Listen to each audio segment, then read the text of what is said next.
You ever sign a contract and just kind of wonder?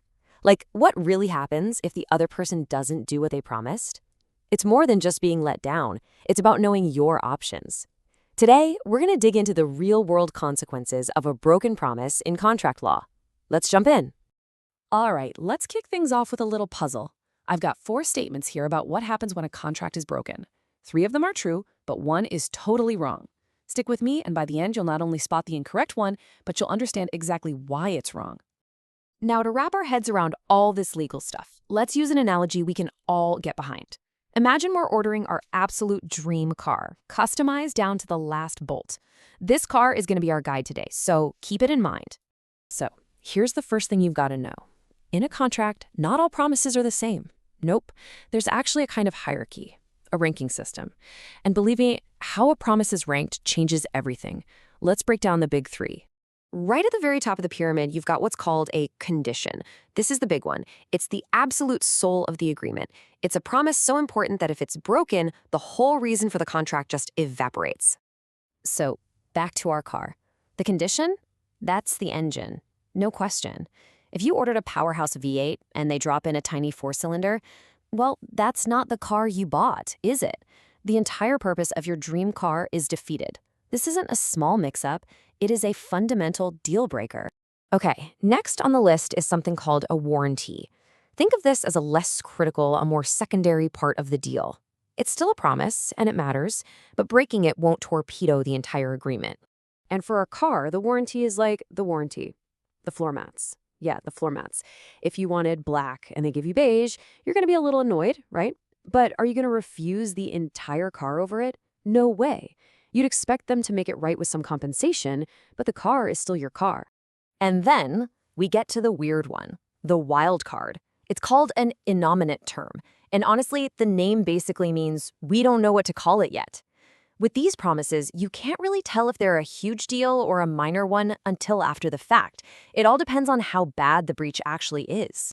So what's the innominate term on our car? Let's say it's the tires. Now, if the contract specified brand X, but you got brand Y of the exact same quality, it's a breach, but it's a minor one. You'd get some money back, kind of like with the floor mats. But what if the tires they put on are dangerously unsafe, like not even legal for the road? Well, that's a huge problem. That breach is so serious, it pretty much ruins the whole point of having the car.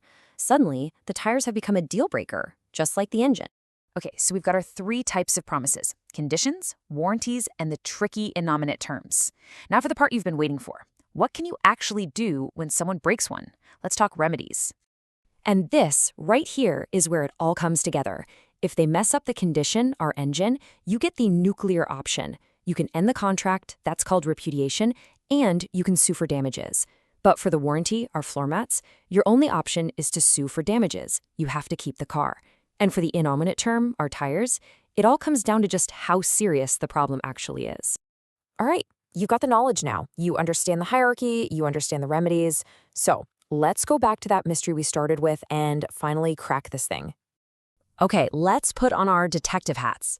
Here are our 4 suspects again. Which one of these is the lie?